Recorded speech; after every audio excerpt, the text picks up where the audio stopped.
जहां कभी काम को प्रवेश मिलता नहीं है, जहां कभी काल नहीं आ सकता है। भगवान का स्वरूप, भगवान का नाम, भगवान का धाम और भगवान की लीला तत्व से एक ही है। वैष्णवों को जो मुक्ति मिलती है उसका नाम भागवती मुक्ति है। दोनों का वर्णन भागवत में आता है। धीरे धीरे संयम को बढ़ाओ। ज्ञान मार्ग में, भक्ति मार्ग में आगे बढ़ना हो, संयम को बढ़ाना ही पड़े। इंद्रियों का सुख सभी को समान नहीं मिलता है। मानव को मिठाई खाने में जो मजा आती है वही मजा पशु को घास खाने में भी आती है। राजा को राजमहल में सुंदर रानी से जो सुख मिलता है वही सुख कुत्ते को कुत्ती से ही मिलता है। शरीर का सुख, इंद्रियों का सुख सभी को समान भाव से मिलता है।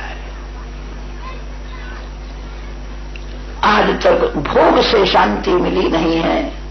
स्वविडवणा होष्ट्र खरैः संस्तुतः पुरुषः पशुः न यत्कर्णपथोपेतो जातु नाम गदाग्रजः।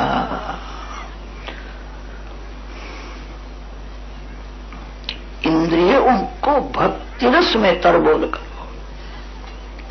पाप करने के लिए भगवान ने आंख नहीं दी है, किसी की निंदा करने के लिए जीभ नहीं दी है। विवेक से व्यवहार का काम करो।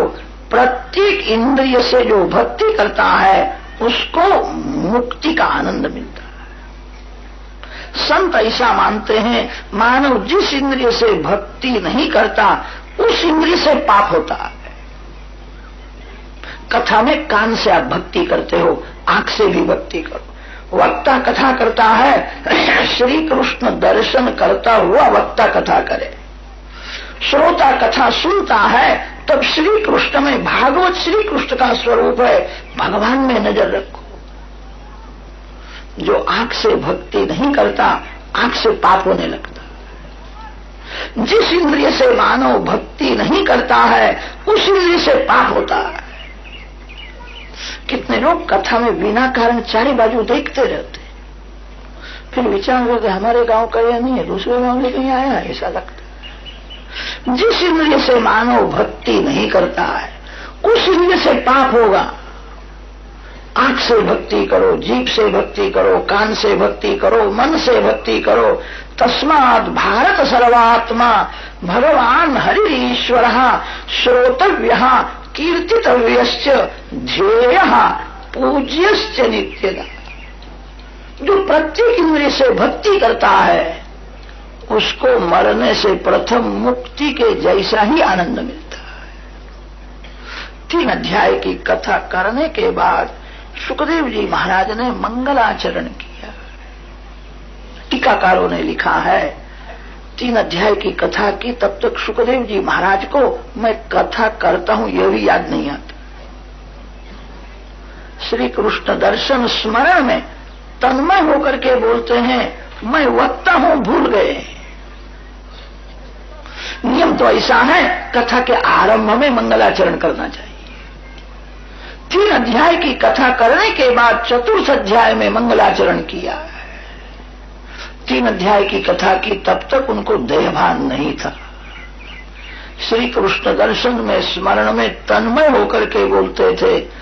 3 अध्याय की कथा पूरी हो गई, फिर कुछ देहभान में आए, मैं कहाँ हूं? गंगा जी का दर्शन हुआ है, मैं गंगा किनारे बैठा हूं, बड़े बड़े ऋषि मेरी कथा सुनने के लिए बैठे हैं। सुखदेव जी महाराज कथा करते थे, उनकी कथा में सुखदेव जी महाराज के पूज्य पिता व्यास नारायण कथा सुनने के लिए बैठे थे।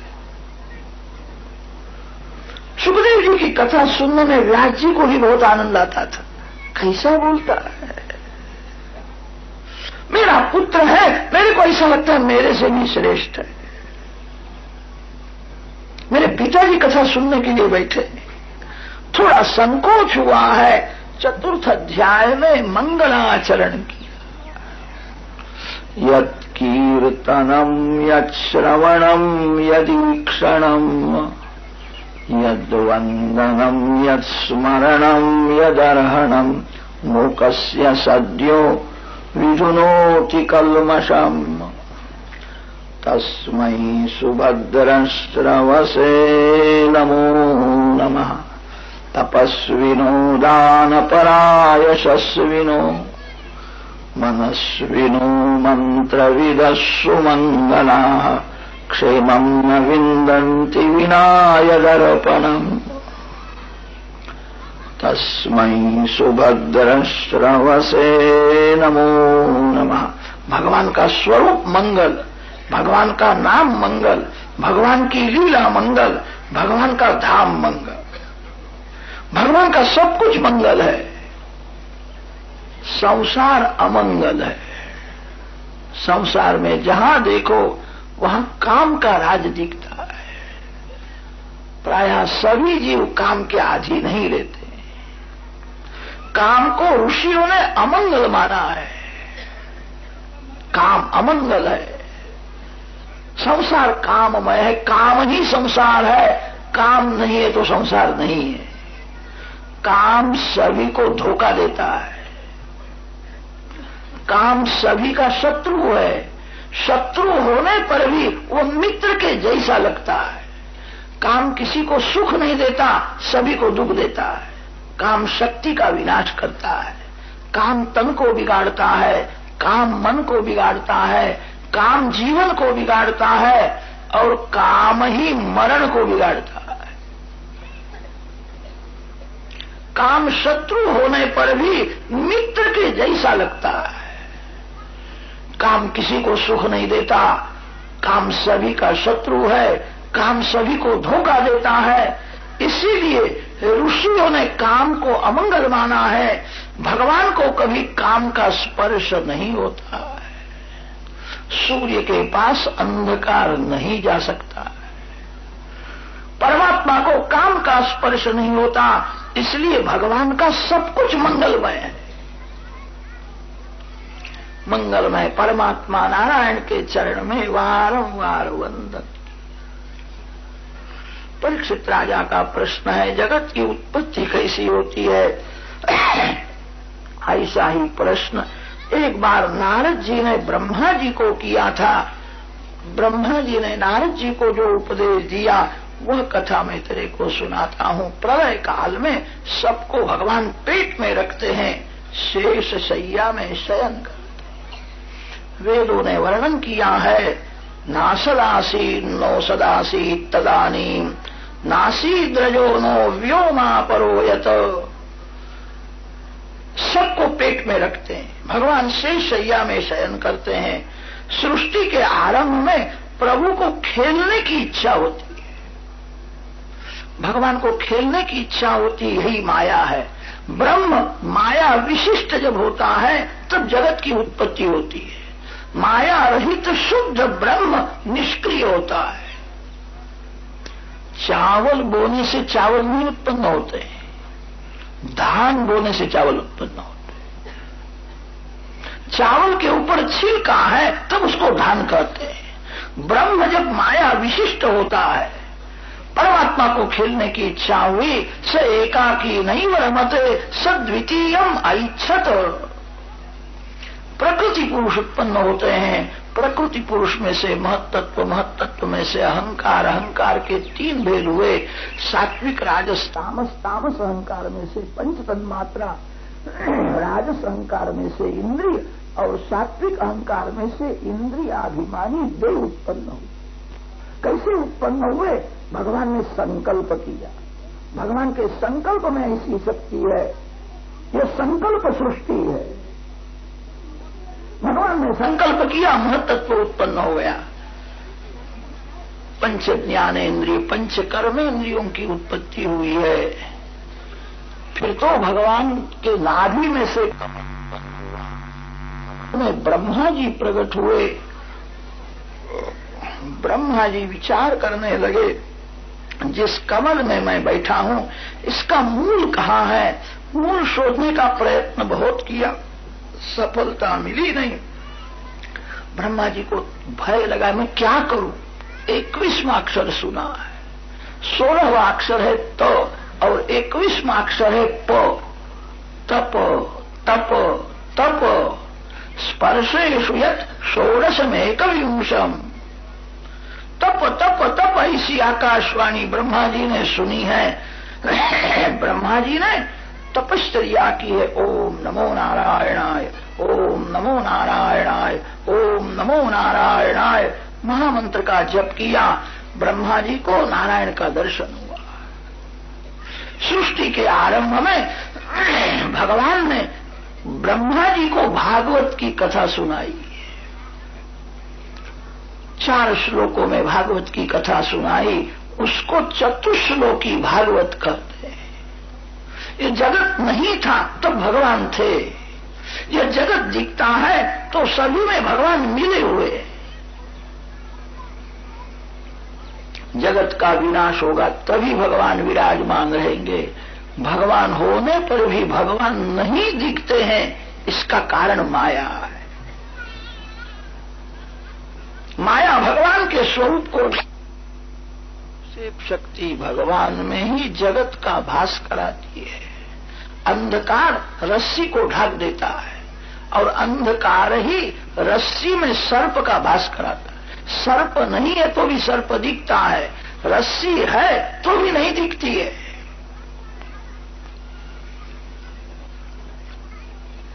अंधकार 2 काम करता है, रस्सी को ढक देता है और रस्सी में ही सर्प का भास कराता है। माया अंधकार के जैसी है। माया परमात्मा के स्वरूप को ढक देती है और माया से ही भगवान में जगत का भास होता है। ऋतेर्थम यत् प्रतीयेत न प्रतीयेत चात्मनि तद विद्यादात्मनो मायाम यथा भासो यथा तमः। दिखती है, छाया को कोई पकड़ नहीं सकता। जो दीपक के सन्मुख से जब विमुख होता है तब माया आगे आती है। जो जीव भगवान के सन्मुख रहता है, सबसे बड़ा पाप कौन है? ब्रह्म हत्या सबसे बड़ा पाप माना है। ब्रह्म हत्या के जैसा कोई महापाप नहीं है। ब्रह्म हत्या का अर्थ क्या होता है? ब्रह्म को मारने से ब्रह्म हत्या होती है। अरे ब्रह्म को कौन मार सकता है? ब्रह्म हत्या का अर्थ होता है ब्रह्म का विस्मरण, ब्रह्म हत्या है। जीव जब भगवान को भूल जाता है, जीव भगवान से जब विमुख होता है तो माया आगे आती है। जो भगवान के सन्मुख रहता है, माया उसके पीछे खड़ी रहती है। माया छाया के जैसी है। राजा का प्रश्न है कि महाराज जीव तो चेतन है, भगवान का अंश है, माया चेतन नहीं है, माया जड़ है। जड़ और चेतन की गांठ कब से पड़ी है? माया का जीव के साथ संबंध क्यों हुआ है, कब से हुआ है? सुखदेव जी महाराज वर्णन करते हैं, राजन यह प्रश्न बराबर नहीं है। माया सत्य नहीं है तो माया का जीव के साथ संबंध भी सत्य नहीं है। स्वप्न सुख दुख देता है, स्वप्न सत्य नहीं होता है। स्वप्न में 1,00,000 2 लाख रुपया मिल जाए तो सुख होता है। कदाच किसी ने स्वप्न में देखा मैं जंगल में गया हूं, मेरे पीछे वाघ पड़ा है।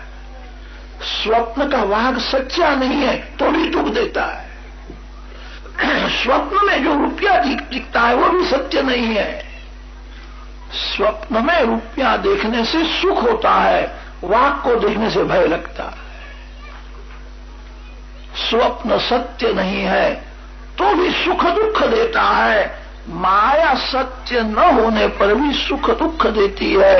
जो सोया हुआ है उसी को स्वप्न दिखता है, जो जागता है उसको स्वप्न नहीं दिखता है।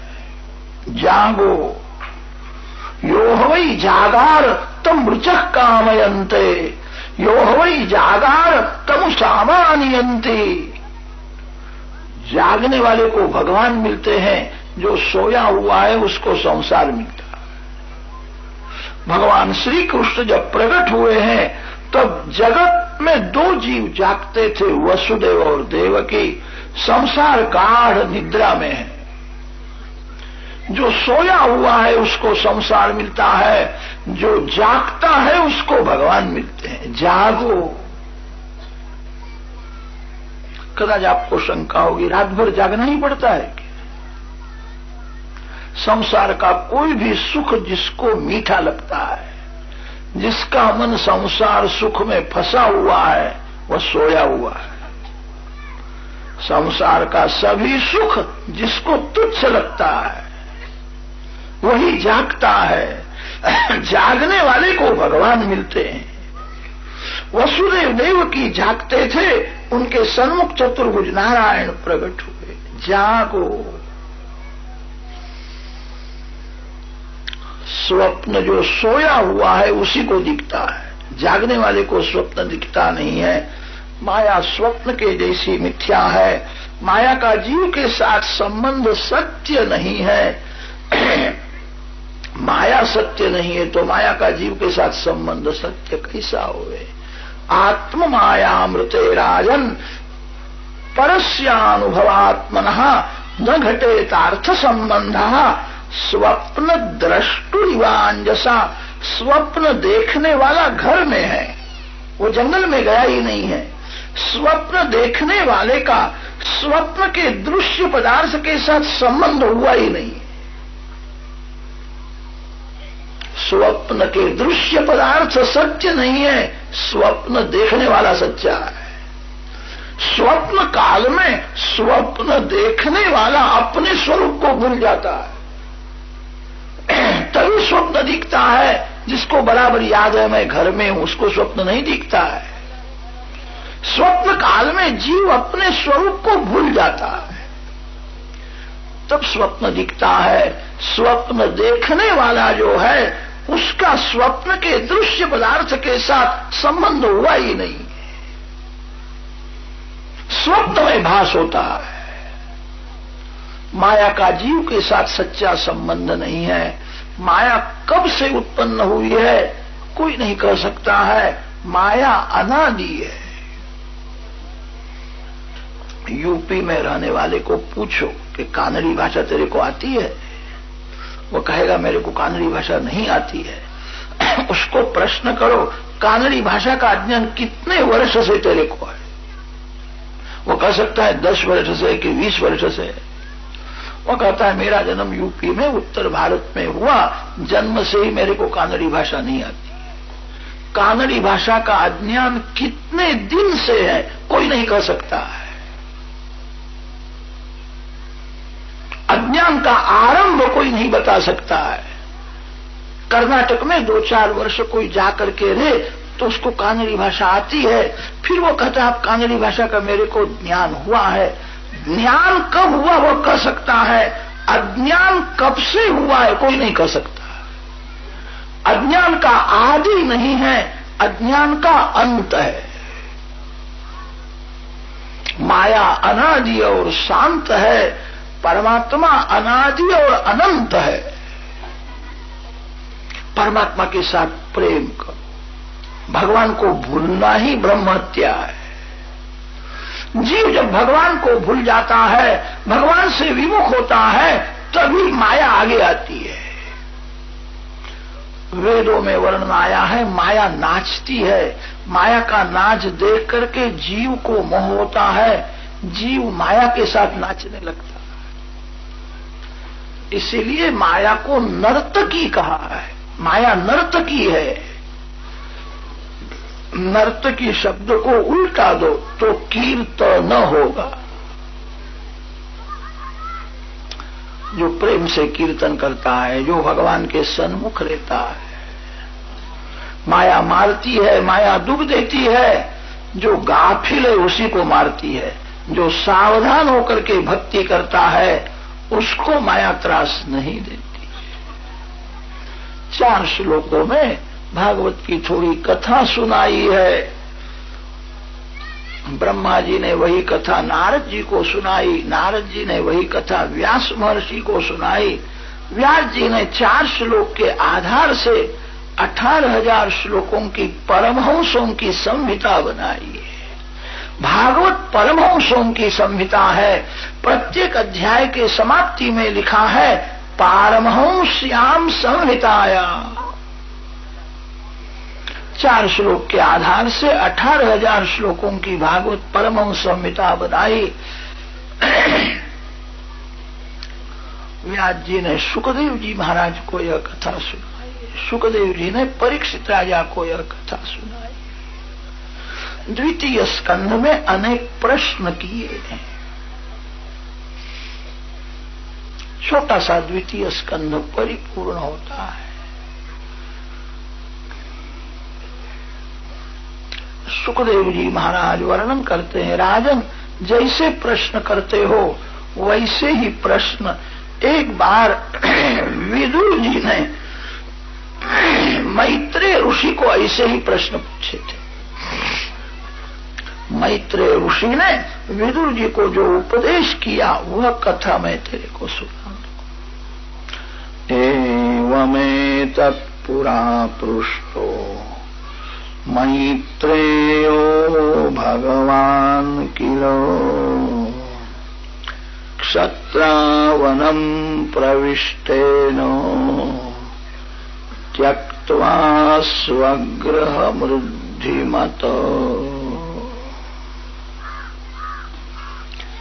परीक्षित राजा ने सुंदर प्रश्न किया है। विदुर जी महाराज तो महान भगवत भक्त है, जिसको अंदर से भक्ति का रंग लगा है, उसको बहुत यात्रा करने की जरूरत ही नहीं। सबसे बड़ा तीर्थ कौन है? अपने मन को सर्वकाल पवित्र रखना ही महान तीर्थ है। तुलसी जब मन शुद्ध भयो तब तीर्थ तीर गयो न गयो। खराब विचार मत करो, मन से पाप न करो। मन को जो पवित्र रखता है वो महान तीर्थ में रहता है। भक्ति का जब रंग लगता है, अंदर से भक्ति का रंग लगने के बाद यात्रा करने की बहुत जरूरत नहीं पड़ती है। विदुर जी महाराज तो महान भगवत भक्त है। जहां बैठ करके नारायण का ध्यान करे, जहां बैठ करके नारायण का स्मरण करे, जप करे, वो तीर्थ हो जाए। विदुर जी घर छोड़ करके यात्रा करने के लिए क्यों गए थे? विदुर जी को यात्रा करने से क्या लाभ था? मैत्रेय ऋषि ने विदुर जी को जो उपदेश दिया वह कथा सुनने की मेरी इच्छा है। सुखदेव जी महाराज वर्णन करते हैं, राजन श्रवण करो। विदुर जी को यात्रा करने की इच्छा नहीं थी। घर में कैसा प्रसंग हो गया, विदुर जी को घर छोड़ना पड़ा। धृतराष्ट्र ने पांडवों के साथ बहुत अन्याय किया। विदुर जी को अच्छा लगा नहीं। विदुर जी ने धृतराष्ट्र को सुनाया है, तू चोरी करता है, अर्धा राज पांडवों का है। दूसरे का धन जो हड़प करता है वो चोरी है। शास्त्रों में तो ऐसा लिखा है, बहुत कम परिश्रम करके जो ज्यादा पैसा कमाता है वो चोरी है। परिश्रम के अनुसार पैसा कमाना योग्य है। बहुत कम परिश्रम करके जो ज्यादा धन कमाता है चोरी के जैसा ही पाप है। धृतराष्ट्र अंधा है। जिसके आंख में पैसा है वह आंख होने पर भी अंधा हो जाता है। आंख में पैसा न आवे, आंख में काम आवे नहीं, आंख में परमात्मा को रखना है। भक्ति में आंख मुख्य है। जिसकी आंख बिगड़ी हुई है वो भक्ति नहीं कर सकता। धृतराष्ट्र अंधा है। विदुर जी ने धृतराष्ट्र को समझाया है, अर्धा राज पांडवों का है, पांडवों को देना चाहिए। धृतराष्ट्र ने माना नहीं, तब विदुर जी ने घर छोड़ दिया है। धृतराष्ट्र के कुसंग में मेरी बुद्धि बिगड़ जाएगी, इसलिए घर का त्याग किया। विदुर जी पत्नी के साथ गंगा किनारे एक छोटी सी झोपड़ी में रहने लगे। पांडव वन में भक्ति करते हैं, विदुर जी गंगा किनारे भक्ति करते थे। विदुर जी ने अपने जीवन में कार्यक्रम ऐसा बनाया था, मन को संसार में जाने देते ही नहीं। मन आपका है, आप मालिक हो, मन आपका नौकर है। लोग कहते हैं मन बहुत पाप करता है। मन आपकी प्रेरणा बिना पाप नहीं करता है। मन को स्वतंत्र सत्ता कहां है? आत्मसत्ता से मन पाप करता है। आपका मन नौकर है, आप मालिक हो। आप मन को पाप करने की छूट क्यों देते हो? एक मिनट भी अपने मन को संसार में मत जाने दो। मन भगवान से जब दूर जाता है तभी पाप होता है। विदुर जी सावधान है, ध्यान करते हैं, जप करते हैं, पूजा करते हैं, कीर्तन करते हैं, घर में ही कथा करते हैं। मेरा मन भगवान से दूर न जाए। आपका मन आपकी प्रेरणा से ही पाप करता है। आत्मा की प्रेरणा बिना मन पाप नहीं कर सकता है। आपके मन को आपको ही सुधारना है। आपका मन दूसरे किसी को दिखता नहीं है, आपका मन आपको ही दिखता है। मन को किसी अच्छे काम में लगा दो। एक बार मन को पाप करने की छूट दोगे, मन फिर से मांगेगा। फिर तो मन को पाप करने में मजा आवेगी। मन में पाप घर करेगा, फिर पाप जल्दी नहीं छूटेगा। आपके मन को पाप करने की रजा क्यों देते हो? आप मालिक हो, मन आपका नौकर है। विदुर जी ने ऐसा कार्यक्रम बनाया है, ध्यान करते हैं, पूजा करते हैं, जप करते हैं, पाठ करते हैं, कीर्तन करते हैं, घर में ही कथा करते हैं। पत्नी के साथ पर्णकुटी में विदुर जी रहे। धृतराष्ट्र ने विचार किया, विदुर मेरा भाई है, वो घर छोड़ करके गया है, कदाच भीख मांगने के लिए जावे तो जगत में मेरी अपकीर्ति होगी। धृतराष्ट्र ने अपने नौकरों को कहा है, गाड़ी में सब कुछ भरो, विदुर जी कहीं मांगने के लिए जावे नहीं।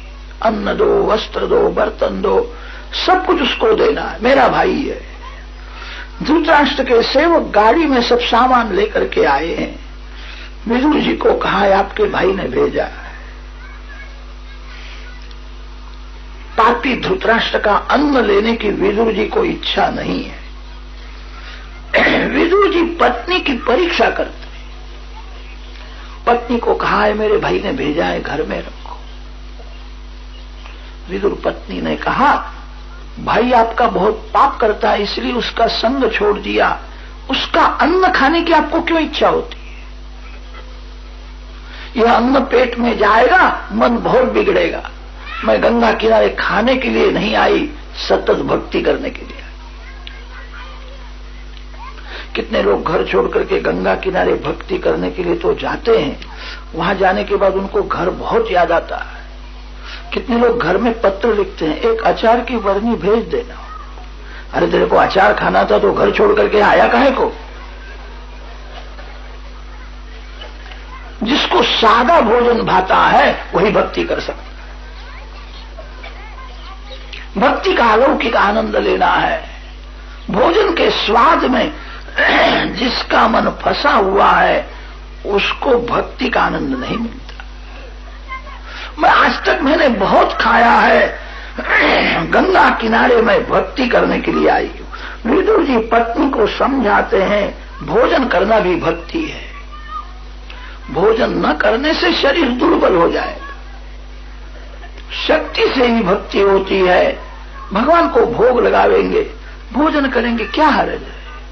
विदुर पत्नी ने कहा, यह अन्न पेट में जाएगा तो मन बहुत बिगड़ेगा। विदुर जी समझाते हैं, मेरी वृद्धावस्था है, अब पैसे के लिए मैं प्रवृत्ति नहीं कर सकता, भगवान ने भेजा है। विदुर पत्नी ने कहा, आप प्रवृत्ति मत करो, बहुत है। दिन भर हम भक्ति करेंगे, अति से भूख लगेगी तब बेचारा दो चार टिक्कड़ मैं बनाऊं, आप 1-2 टिक्कड़ खाओ, मैं 1-2 टिक्कड़ खाऊं। भूख लगने पर जो कुछ मिलता है वह अमृत से भी मधुर लगता है। भोजन में स्वाद नहीं है, भूख में स्वाद है। जिसको अतिशय भूख लगी है, दिन भर भक्ति करेंगे, आज तक बहुत खाया है, मेरे को टिक्कड़ में संतोष है। गंगा किनारे तानमलिया की भाजी बहुत होती, ले आऊंगी। अब पैसे के लिए प्रवृत्ति मत करो। ऐसी लायक पत्नी होवे तो गृहस्थाश्रम में भक्ति होती है। पत्नी लायक न होवे तो गृहस्थाश्रम में पाप करना ही पड़ता है। यह लाना है, वह लाना है, लाओ लाओ बहुत करती है। कैसा लावे, कहां से लावे, पाप करना ही पड़ता है। विदुर जी विचार करते हैं, मेरी पत्नी कोई स्त्री नहीं है, संत है। भगवान ने मेरे को स्त्री का संग नहीं दिया है, घर में ही सत्संग दिया है। मेरे ऊपर भगवान की बहुत कृपा है।